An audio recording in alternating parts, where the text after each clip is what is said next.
received and read through a statement purportedly issued by Uganda Foreign Ministry on the fire incidents at Uganda House in Nairobi. I want in very clear terms, as the Shadow Minister for Foreign Affairs,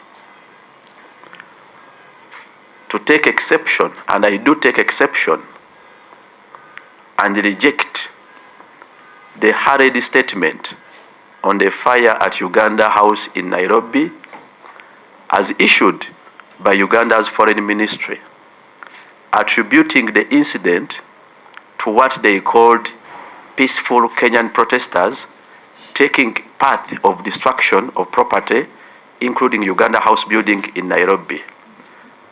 I reject it as the Shadow Minister, and I take exception. The Uganda Foreign Affairs Ministry has no basis and has no capacity to attribute the fire on anyone, including protesters at this stage, moreover in a foreign jurisdiction. Kenya is a sovereign nation with investigative agencies and arms. For Uganda Foreign Ministry to accuse and character assassinate the people's cause of Kenya by alluding to the fact that they participated in the fire at a stage where the Kenyan authorities have not released or issued any report or reportedly concluded any investigation, was premature, and want to reject it in its full content and terms. Ladies and gentlemen, we have not received any report or read any report from Kenya as regards the fire incidents, but we hope it will be coming forth in the nearby future, because we trust in the sovereign right of Kenya as a government. As a Shadow Minister for Foreign Affairs, I stand and support any attempt by as Shadow Minister of Foreign Affairs, I stand and support all legitimate democratic efforts by the Kenyan people in pursuit of their own rights as people of Kenya. Kenyans have a right to decide on their own. Kenyans have a right to raise their own fundamental issues in accordance with their constitutional order, and Uganda regime owe not to interfere whatsoever. We disassociate, and I personally as a Shadow Minister disassociate myself and the people of Uganda from any attempt by the Uganda regime through the Minister of Foreign Affairs aimed at distorting the face of the Kenyan peaceful protesters that may result into compromising the security of Ugandans living in Kenya, and they live in Kenya in thousands. We have not had any incidents of Ugandans complaining. They are living happily in Kenya and working happily in Kenya. Such a statement by Uganda Foreign Ministry would have waited for Kenyan authorities to do investigation, conclude their investigation, and brief diplomatically our foreign ministry through our embassy. Aware that the newly refurbished Uganda House in Nairobi was funded in the billions at the expense of Uganda taxpayers, and the same building was set ablaze just a few days to its opening, because we are told it was supposed to be opened this week. More investigation need to be done to rule out any connivance from Uganda regime or officials in an attempt to escape accountability. Equally, the presence of a Uganda police fire truck in Nairobi days before this fire raises questions. How come it was present in Kenya just days before a Uganda house caught fire? This equally requires investigation. It is regrettable that Uganda house caught fire, and we regret the incident.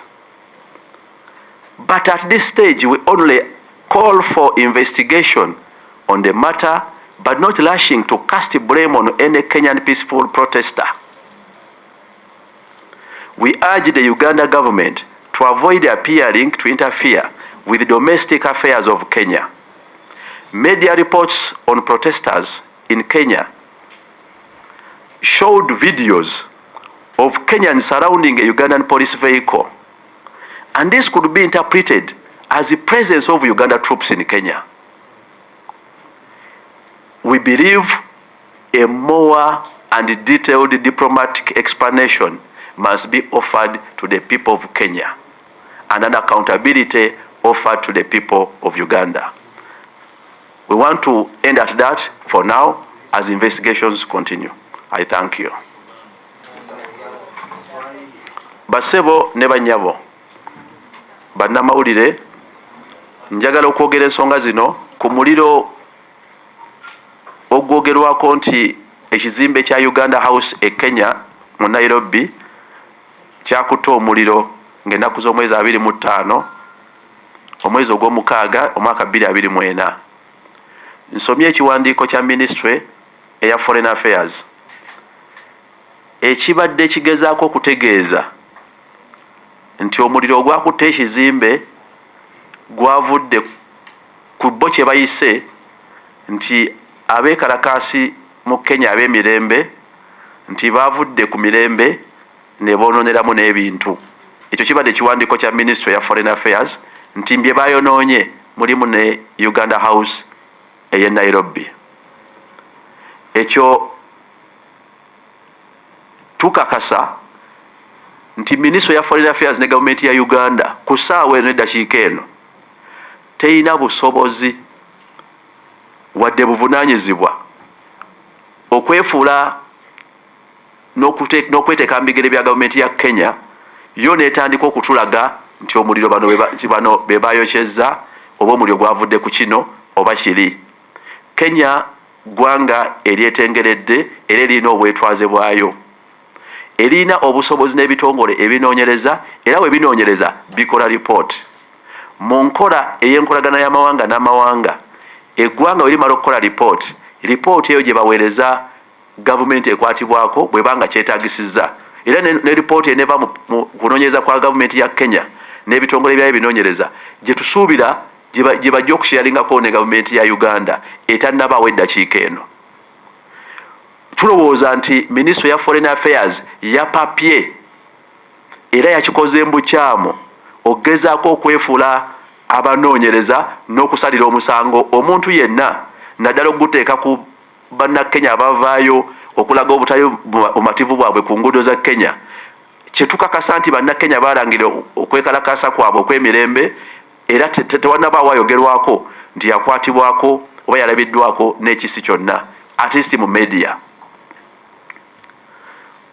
Tulowooza nti ensonga eno yabadde erina okulindibwa Kenya emala okukola okunoonyereza efulumye report, era njagala okutasikinga Ministry ya Foreign Affairs etulage ku report gye yajja Kenya ng'eva mu gavumenti ya Kenya, kubanga essaawa eno Kenya tennabafulumya report ku muliro ogwakutte ekizimbe kya Uganda House e Nairobi. Kati babijjawa bano aba gavumenti ya Uganda. Nze nga Minister akwatibwako ensonga z'amawanga amalala, era njagala okukiggumiza nti nzikaanya ne bannakenya okuvaayo ne balaga obutali bumativu bwabwe ku nsonga ezaabwe nga bakozesa emimwatwa gyonna egy'emirembe, ate era nga ly'eddoboozi lya bannayuganda okuba nti bannansi baba n'eddembe okwoleka obutali bumativu bwabwe mu nkola erambikiddwa ssemateeka ow'ensi yaabwe. Era njagala okukiteeka mu lujjudde nti ekya gavumenti ya Uganda ne Ministry ya Foreign Affairs okugezaako okukyusakyusa ekifaananyi ky'Abannakenya abaavayo okulaga obutali bumativu bwabwe mu Kenya ensi yaabwe, ne baagala bakozese ebigambo ne statement ze bafulumiza nga Ministry of Foreign Affairs eya Uganda okusiiga enziro abeekalakaasi Bannakenya. Tukivumirira era tweyawula nakyo, tetuli kitundu ku ekyo. Ebyo bigambo bya Ministry of Foreign Affairs ne gavumenti ya Mwai Museveni, si ffe abantu ba Uganda. Ekyokubiri, buli gavumenti ya Uganda ne Ministry of Foreign Affairs wepapirira ogezaako okulumbagana bannansi ba Kenya, ebanga egezaako okweteeka mu kifaananyi nti bannayuganda oba ne Uganda nayo erwanagana ne bannansi ba Kenya abavuddeyo okulaga obutali bumativu bwabwe, ekyo nno kya bulabe, kubanga kisobola okuteeka mu matiggo obulamu bwa bannayuganda abali mu ggwanga lya Kenya. Bannayuganda mangi abawangalira mu ggwanga lya Kenya era bawangaliddeyo mu mirembe n'okusuubulayo mu mirembe. Okwefuula ng'aboogerera ab'ebyokwerinda mu Kenya, Ministry of Foreign Affairs neetandika okufulumya ebigambo ebyanjwanjwa ng'ewaayiriza abeekalakaasi, tulaba nga kya bulabe nnyo. Kyakubiri, ekizimbe ekyayidde omuliro mu ggwanga lya Kenya, ki Uganda House, twakakisaasaanyizaako ssente z'omuwi w'omusolo wa Uganda billions nnyingi nnyo. Tukyalina ebibuuzo, abaffe ddala kyayidde omuliro bwe kiba kyayidde, abakyokyeza bavudde Uganda oba ddala mutuufu babadde mu Kenya? Kugezaako kubuzaabuza accountability oba ddala kituufu wabaddewo omukono gw'omuntu omubi? Tulowooza nti weetaagisawo okunoonyereza ekisooka okulaba kyekyavuddeko omuliro. Ekyokubiri, ekizimbe kyekyayidde, ssente ezayisibwa zakozesebwako? Kisobola okubeera akagenderere okubuzaabuza embalirira ne accountability. Ekyokusatu, twebuuza lwaki emmotoka ya Uganda Police nga nayo ya muliro ate yalabiddwako e Kenya mu nnaku ntono ng'ekizimbe tekinnajja. Malayika ki eyalabikidde poliisi ya Uganda okutwalayo emmotoka y'omuliro mu nnaku ntini ng'ekizimbe tekinnaba kujja? Twagala okunnyonnyolwa.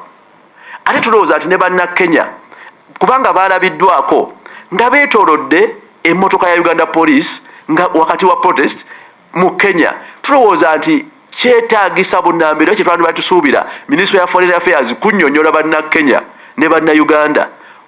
Emmotoka ya poliisi yabadde ekimye eki mu Kenya. Mu diplomacy, poliisi ya Uganda si erina otubuulira. Ministry of Foreign Affairs ekwatibwako wamu ne East African Affairs zezina okutunnyonnyola Uganda ekola ki e Kenya bw'eba yabaddeyo. Tulowooza nti kisobola okusiga ekifaananyi ekiraga nti Uganda egezaako okwenyigira n'okweyingiza mu nsonga za Kenya ezaabwe, era ekyo kirina okuba nga kirina okunnyonnyolwa mu bigambo ebirambulukufu. Kyenyamiza nti ekizimbe kya Uganda House kyakutta omuliro, naye ffe tulowooza nti ku ssaawa eno tetusobola kumanya ani yakikoze n'ekigendererwa. Kyetubanja kwe kulinda okunoonyereza gavumenti ya Kenya kwenaakola, era kyetubali tusuubira ne Ministry of Foreign Affairs kusaba gavumenti ya Kenya okunoonyereza. Kati Ministry ya Uganda eya Foreign Affairs ejeewo obusobozi y'okulangirira ebyavudde mu kwokya omuliro ekizimbe kino. Bakweka ki, bapapa ki, era bakankana ki? Tulowooza waliwo ebibuuzo. Naye ffe ku ssaawa eno tuggumiza nti kyetuwulira Kenya be bannansi baayo wansi wa ssemateeka waabwe abaavaayo okulaga obutali bumativu ku nsonga ze baalambulula era ne balanga okwekalakaasa okw'emirembe, tewannabawo wadde alabibwako ng'alina ekyokulwanyisa kyonna. Ffenna ffe tulowooza nti eryo ddembe lyabwe nga Bannakenya, era naffe Bannayuganda ng'omukisa gulabiseewo tusobola oddikozesa okulaga obutali bumativu bwaffe ku nsonga yonna eba etunyigiriza nga Bannayuganda. Ekyo kyanjawulo era kiri mu ssemateeka waabwe. Uganda egezaako kozesebwa kusiiga bano kifaananyi kibi mukagenderere kuba terina busobozi kunoonyereza kiri Kenya. essaawa eno. Ekyokubiri ne waba ena interest mu nsonga ze Kenya yandibadde ewandiika kusaba Kenya kukola kunoonyereza ku ssaawa eno.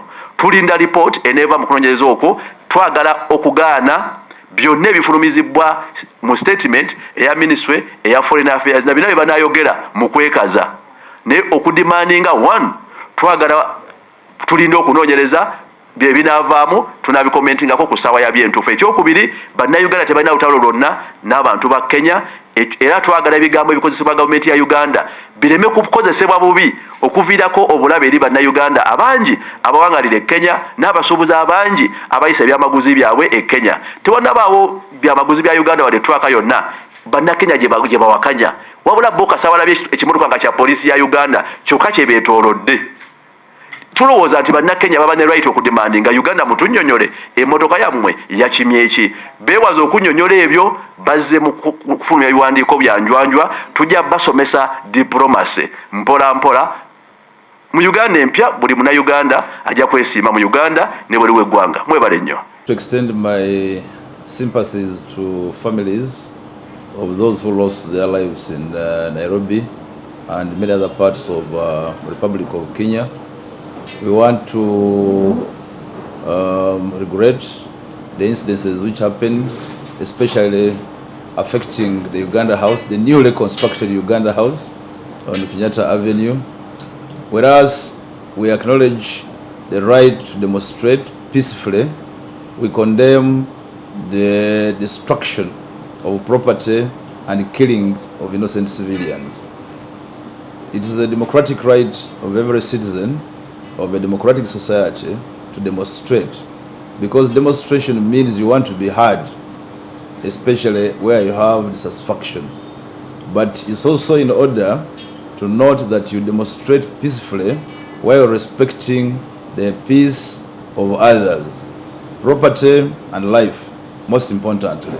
So it's very important for our colleagues to acknowledge that the economies of our two countries are very important and very dear to us.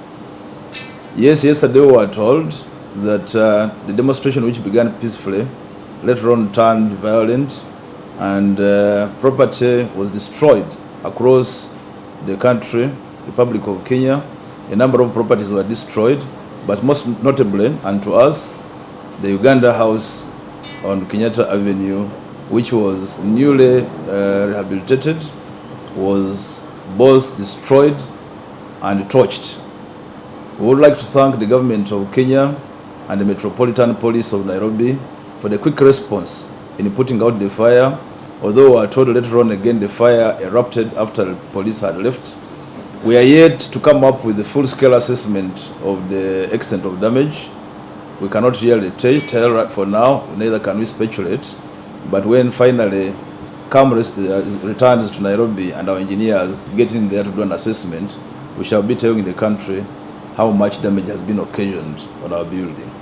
But we would like to regret and we would like to call on all East Africans, especially our brothers and sisters in Kenya, to remain calm and demonstrate peacefully. To Ugandans who are in Kenya, this morning I have spoken to the Minister of Foreign Affairs of Kenya and also the Minister of Interior, who have assured us that the government of Kenya is doing everything possible to restore calm, and very soon normal business will continue.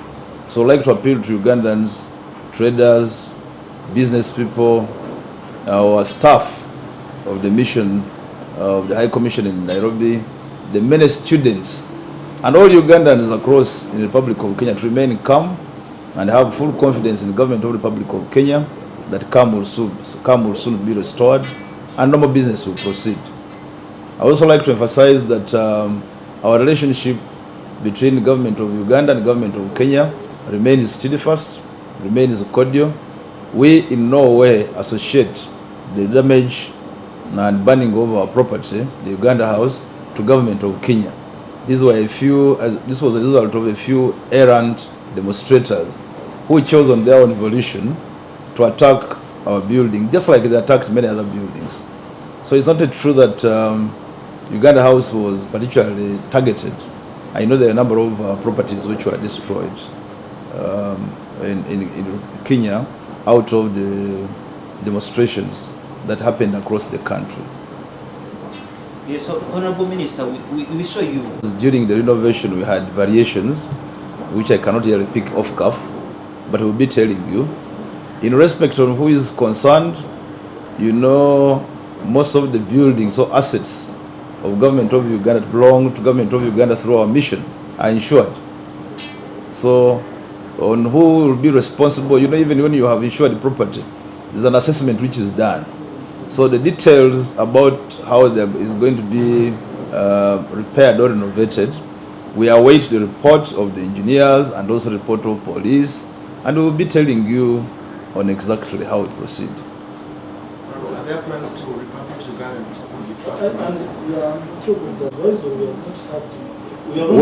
Well, I have just said that we have spoken to the authorities in the government of Kenya, who have assured us that everything is being done to restore normalcy.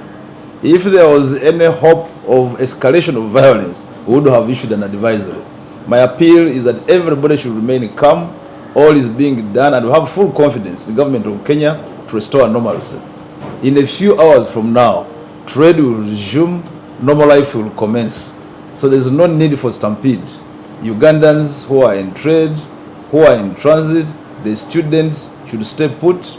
Government of Kenya is in charge of security as we speak now, and everything is going to be well soon. And the other day we saw vans from the police in Kenya. Because we wanted to know, how did you find yourself? Well, I didn't see it for myself, so I can't comment on what I didn't see. Okay, and last time when the same case happened in South Sudan, the government of South Sudan offered to compensate. Do you think that Kenya... And we handle diplomatic property through diplomatic channels and diplomatic processes. So the details of how to repair the compensation, hold on, we shall be keeping you abreast as events unfold. What happens to the... Well, you cannot, disaster cannot occur and you go ahead to carry out and to officiate opening of a property, because we had scheduled to officiate on official opening of the property on 28th, but of course with the violent demonstrators hacking and burning our house, we couldn't go to officiate. We can't go on to officiate.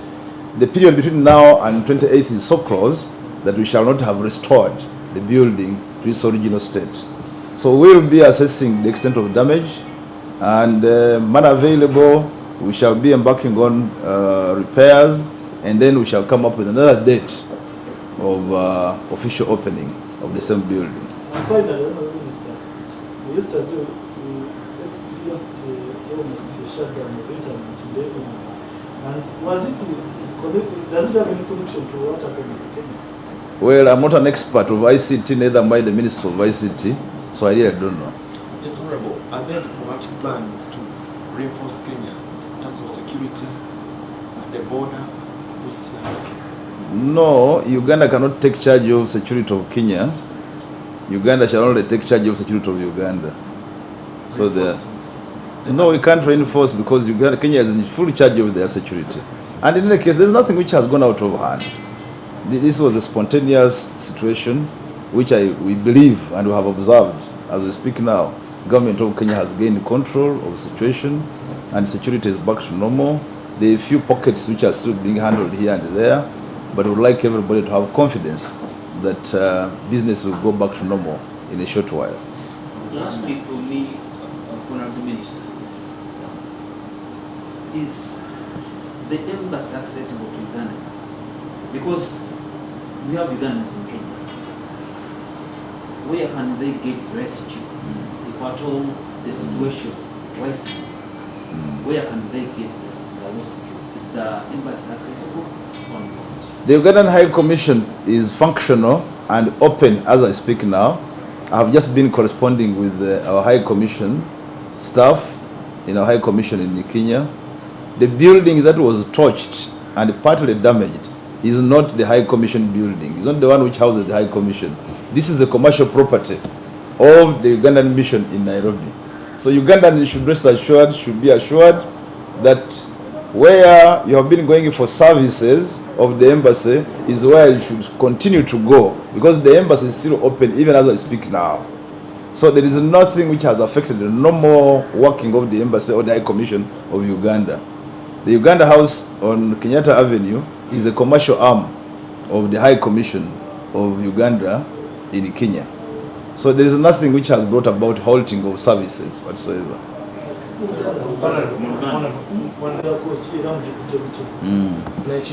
Okusokera ddala twagala okusaasira abantu bonna abaviiriddwako abaabwe mu ggwanga ly'e Kenya.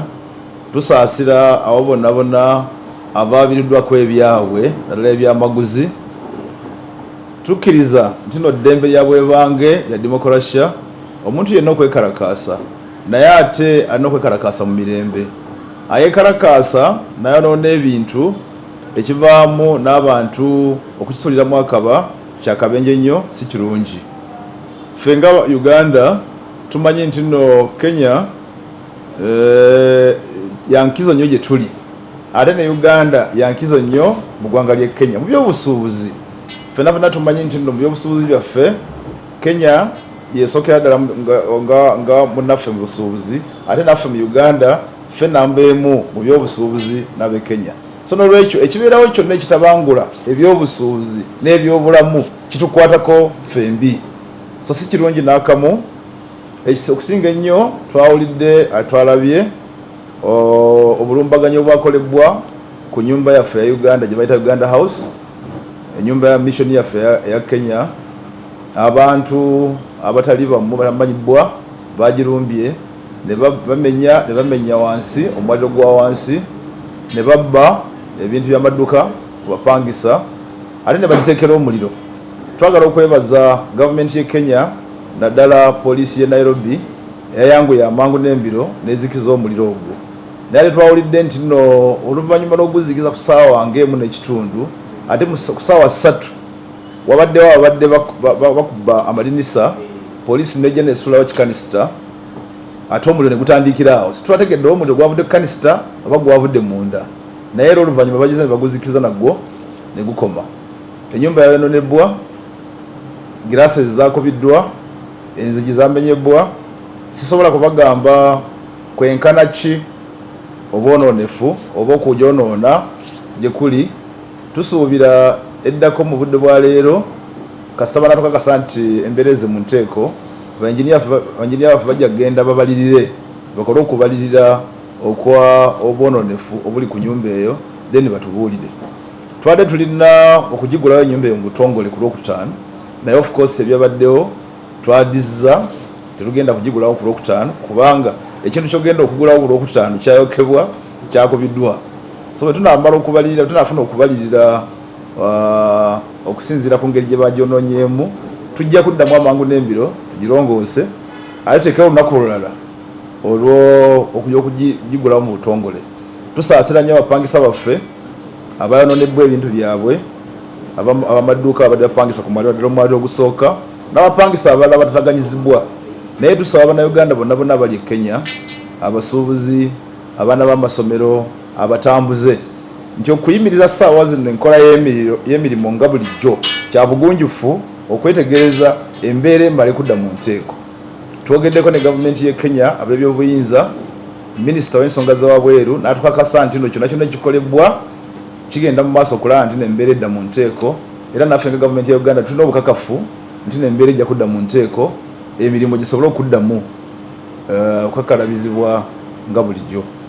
Ekitebe kya Uganda kyaffe embasa yaffe ekyagenda mu maaso okakalaba emirimu gyayo nga bulijjo, kubanga eno ennyumba eyakubibwa oyayokebwa si kwe kubeera embasa yaffe. Embasa yaffe ekyali waliwo ebadde ebeera bulijjo. So tukubiza Bannayuganda bonna bonna abali e Kenya abaagala okutuukirira ekitongole kyaffe, ekitebe kyaffe ekya embase, mugende nga bwe mbadde mugenda buli lunaku, kubanga n'essaawa zino bakwogera n'akulira ekyo kitebe baguddewo era emirimu gigenda mu maaso. Sikiwa nti nno first of all ekisookera ddala si kituufu nti nno ekitebe kyaffe bakigenderedde. naye kuno kwonoona ebintu kwabaddewo mu ggwanga lyonna ery'e Kenya wabaddewo okwegugungo obutali bwa mirembe, ebintu byanoonebwa bingi, abantu batibbwa. So si kya bunjufu gaa nti ebyaffe byebagenderedde, nedda. Eno yabadde nga bonoolaba nti waliwo amasasi agavuga agakuba ne gakukwatirayo, n'alumanya ne saalumanya. N'olwekyo ekizimbe kyaffe nakyo kyabadde awo obwegungo bwe bwabadde nakyo nekirugenderamu mwana watu. Naye si kya gavumenti ya Kenya nti nno waliwo gavumenti ya Kenya kyagenderedde gavumenti ya Uganda, nedda. Abantu bano abatonotono abakyusizza mu kwegungo kwabadde kw'emirembe ne kudda mu kwonoona ebintu bye bakikoze ekyo. Abantu bonna abali e Kenya abantu baffe, abasuubuzi, abaana b'amasomero, ababeerayo bubeezi nga bakola emirimu, tufunye okukakasibwa okuva mu gavumenti y'e Kenya nti gavumenti y'e Kenya eri mu mitambo era embeera eri mu nteeko. So muleme kweraliikirira, waleme kubeerawo agaa nti nno bagala kudduka, nedda. Gavumenti y'e Kenya yadde tewambiddwa, nedda, bwadde just begugungo. N'obugungo bubeerawo, ate ne bubeera mu kafa katonotono bwe katyo, gavumenti nemaliriza embeera mu nteeko, emirimu giddamu ne gikolebwa. Naye kiba kirungi kubeera bwerinde, ne mutagenda mu bifo ebyo naddala wabaddewo obwegugungo, musooke mulinde paka bwe munaawulira amawulire okuva mu gavumenti y'e Kenya.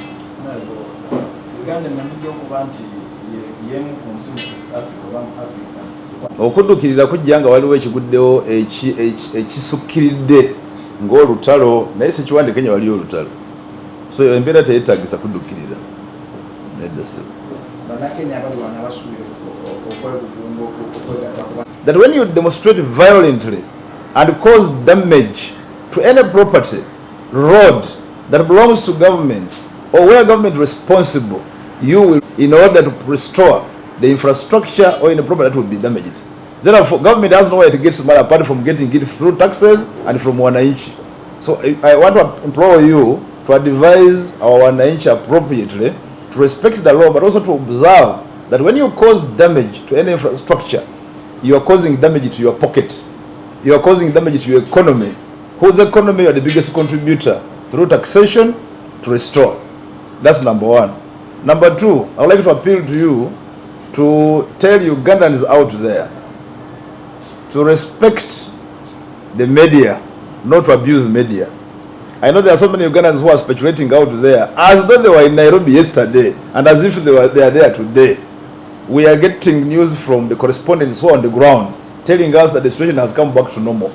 But you get Ugandans out there who are posting a lot of fake news, trying to offer derogatory information, alleging the situation is out of hand, and trying even to emphasize, to instigate, I want to call it inciting, to incite our innocent people who are living in Kenya, or those Kenyans who are living here, either to run back from Kenya to Uganda or from Uganda to Kenya.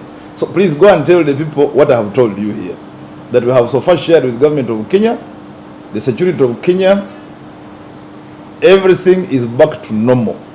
A few issues are being settled, and then they will declare movement of the buses, movement of the trucks, and movement of people. So don't go and tell them the other way around. Do not go and be one verse preacher. A one verse preacher almost becomes an inciter. He only sticks on one verse, and then he brings in his message and builds on that. And in many cases, they end up misleading our people. So please go and tell them the truth, that we have spoken to the authorities in Uganda, who have also corresponded with the authorities in Kenya, and who have been assured that security is back to normal. This was not anything significant. It was just a demonstration which resulted into a few days and also destruction of property. But this has now, security has now been restored. To continue being very instrumental in sensitizing the public to maintain law and order and always preserve our dignity. Please tell them, like Johnson always says, when you are watching wrestling, there is one act I like most. After jumping, kicking, fouling, and doing all that, Johnson always tells the wananchi or the people who are viewing, don't try this at home. So kindly tell Ugandans, not try what they saw in Nairobi at home.